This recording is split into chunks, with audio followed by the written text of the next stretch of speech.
Hi, everybody. Hello, I'm Ryan. I'm Bethany. And we are Ryan and Bethany Board Game Reviews. And today we'll be talking about sand art.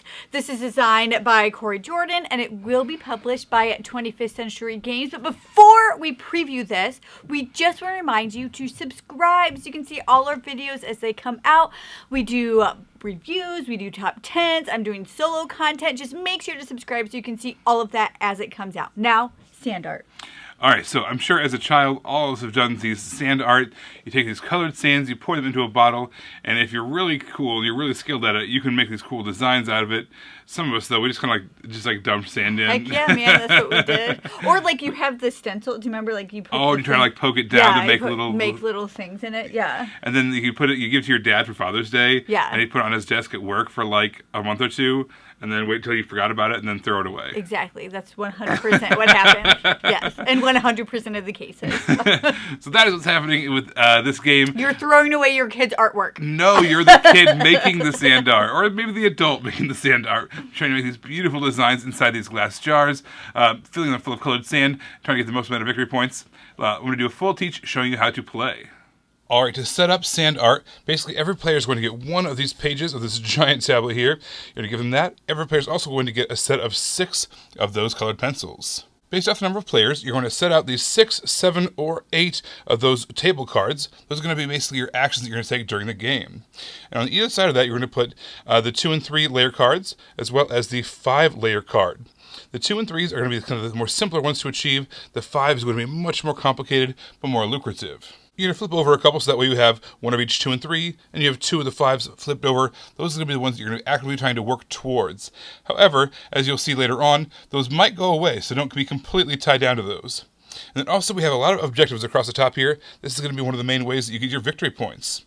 You're always going to put out that first finished card, but then you're going to shuffle up all of the colored objectives. You're going to put out 2 of them.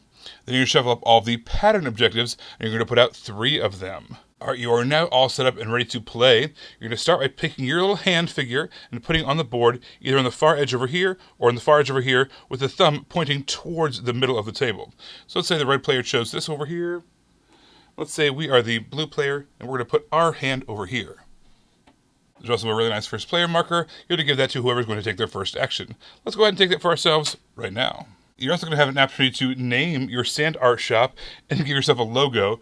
We're going to call ourselves Ryan's House of Winning. And there's our happy little house, always winning. Let's look at some more parts of our player board here.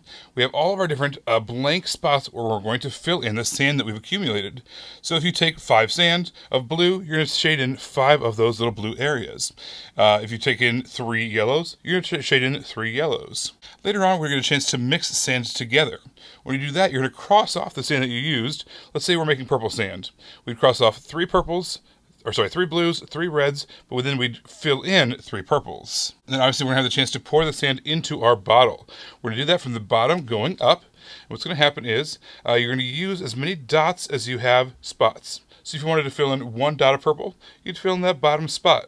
If you wanted to fill in 3 dots of purple, you could fill in 1, 2, 3. You kind of always have to keep gravity in mind. And when you have these kind of little blank spots that have nothing on them, those you can fill in whenever you're filling in something adjacent with that same color. Whenever you meet certain thresholds of the board, you're going to see these numbers across the left side or these abilities across the right side. Whenever you meet one of those, you get to choose what you want to do. You can either choose to take victory points, in which case you'd circle those and you'd add those up to the end of the game, or you take the opposite side ability. This action allows you to go to the top or bottom part of the card that you're on. This action allows you to add an extra sand anytime you gain sand, which should be really strong if you get that early. This hand action basically means you get an extra movement and you take its corresponding action. This over here means you get a double arrow, meaning you may move in the same directions twice before flipping the hand token. Normally you can't do that, and I'll show that in just a moment. And then again, you have an additional sand that you're able to take whenever you take sand. Those can be really strong paired up together, get you a lot of sand early so you can fill things in. So on your turn, what you're going to do is you're going to take your hand and you're going to move it towards the center of the board, facing the direction of your thumb on your hand. And you're going to take that action. The cards are divided by a top half and a bottom half. You can only do one of those 2 halves. And sometimes the same half of the card might have 2 actions on it. Unfortunately, you can still only do 1 action. So for instance, this card over here, it says either you take 5 yellow sand, or you can pour yellow sand, but not both. Over here on the top half, it says you can either mix green by combining yellow and blue, or you can pour green, but not both.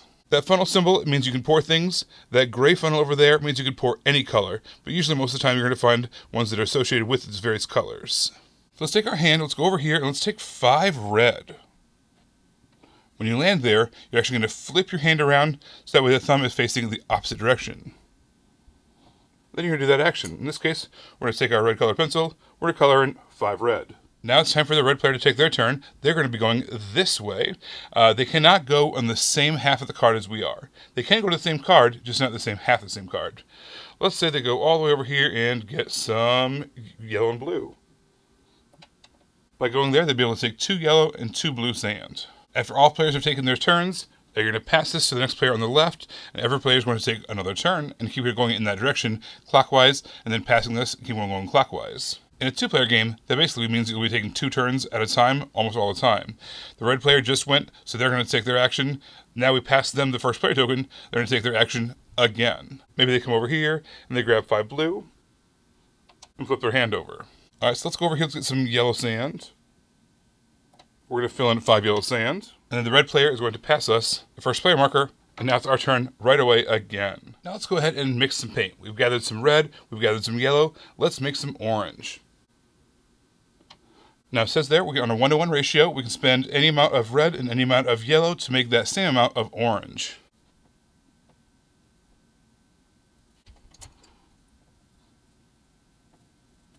Our opponent might come over here. Remember, they can go to the same card as us, just on the same half of the same card as us. End of the round, once again, we're going to pass this back to them. It is now their turn to go first. This time, because they put themselves there, they only have one choice to go to. They go over to this card. So maybe they mix some purple. Alright, but now it is our turn. Let's go ahead and place our orange sand into our bottle. We're going to cross how much sand we want to use. 1, 2, 3, 4, 5. And then we're going to fill in up to 5 dots. Again, we're using gravity as our guide at the bottom of the board here. We may want to go with orange because we have the most orange card over here. We could be trying to go for this orange helix shape over here as well, but in order to do that, we would need some other colors in there first, so that'll have to come later. And that sunrise shape, that does not include any orange, so let's just pour some orange in the bottom and just fill it up and see what happens. We'll do something like that. But now we have reached our first threshold here. We can either choose to take some points or take our special ability. Let's go ahead and just take the points this time. And that's how you play sand art. You're basically going to be moving your hand around, choosing the different actions on the cards. Some actions are going to allow you to gather sand. Some actions are going to allow you to mix sand. Some actions are going to allow you to pour the sand. There's one last thing I did not talk about, which was these layer cards over here, as well as that shake ability. At the end of the game, what you're going to do is you're going to take these cards and you're going to line them up to the various sides of your sand art, and you're going to see if any of those markers line up to and continue these paths. And if so, you're going to get those victory points. And that is what that shake symbol is going to help you with that as well. So if none of the things that you filled in match up to those various layer cards, what you can do is you can just spend that shake action right there in order to swap out the cards. So if you use that, what you can do is you can choose either the 2s and 3s or the 5s and swap them out for 2 new ones. The 2s and 3s are going to be mainly about primary colors. The 5s are going to include things like the greens, the purples, and the oranges. Alternatively, that shake action can do one more thing. What it can do is it can extend an area of sand by up to 2 of this area you already have on the board. So if we were to go there, we could either swap out some of these cards, like we talked about, or we could extend our orange by 2. The game is going to end once one player has filled up their entire bottle worth of sand. At that point, we're going to finish the round so that everyone has an equal number of turns. Now it's time to add up all of our points. Whoever finished first, they're going to take that card right over there. They're going to get 5 points for that. Next, we're going to add up all the points that we've selected on the left side of our player board when we didn't opt to get the abilities. Next, we're going to see if any of our layer cards match up to the sides of our board, and if they match up perfectly, you're going to get those points. And then we're going to go through the rest of the objectives. Whoever has the most blue is whoever has the most orange. Whoever has made any of those shapes, they're going to qualify for those points. And you can make those shapes multiple times. If you make a purple fish multiple times, you are going to get that same 9 points over and over again for each time you've done that. Keep in mind that those objectives do have to be exact. You cannot have any extra purple added onto there. You cannot have any other things bleeding over into that. You have to have the exact shape on your board somehow in order to qualify for the shapes. You're going to add up all those points, and whoever has the most points wins the game. If there is a tie, the player with the fewest remaining unfilled dots in their bottle becomes the winner. If you're still tied, the player with the most remaining sand available to use in their supply left over, they're going to be declared the winner. And if you're still tied, the rulebook says that's quite amazing and you deserve to share the victory. I thought that the movement and how you gathered resources was very clever. You can only go down one direction and then you have to turn around and go back the other way, and it's funny how you're just hopping around and trying to get to do different things, and you want to do more in one direction, but you just can't. You're stuck with these table cards and how you can move, but you kind of think, well, it's okay if I go all the way, I'm gonna make it, and then I can do it on the way back. But guess what, somebody else is in your spot, so you can't do that. So you kind of just keep going, hoping to get something that will help you. But honestly, I just thought that movement and how to gather resources was really clever. I liked how you were making these cool designs. I mean, the table presence is itself, you're drawing. You're making a drawing, essentially. It looks so cool. Especially if you have some of those objectives out there that have you making things like rainbows or those phoenixes or falcons or whatever they were, or these various colored stripes kind of crisscrossing the board.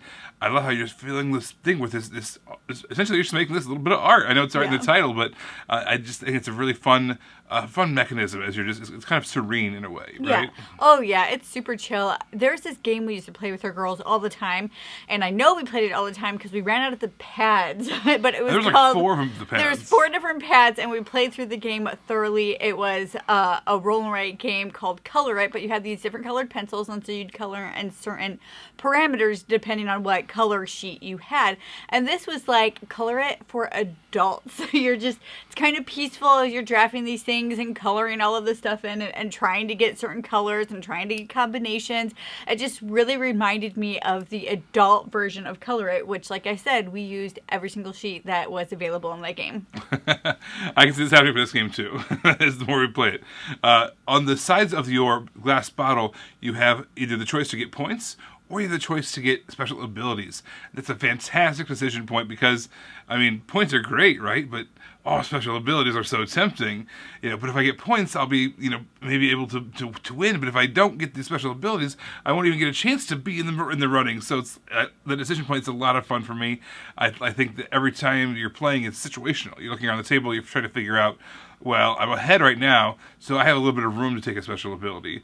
Or, I'm a little bit behind. Maybe I can just get the points that way. When the scoring comes up, I've got some back pocket points that nobody else has. Yeah. So I like that decision point. That makes this some great tenseness going on. Yeah. Well, if any of this sounds interesting to you, I would definitely make sure to check out the Kickstarter when this comes out to see if that's something that applies to you and your game group and something that you like to play. Everybody, thank you so much for watching. Don't forget to subscribe so you can see our videos as they come out. Until then, you can find us in all of these places.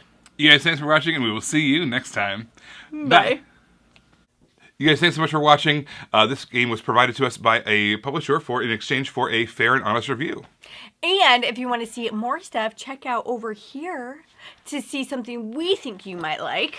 And over here, we think that YouTube has picked out a great video for you you're going to love.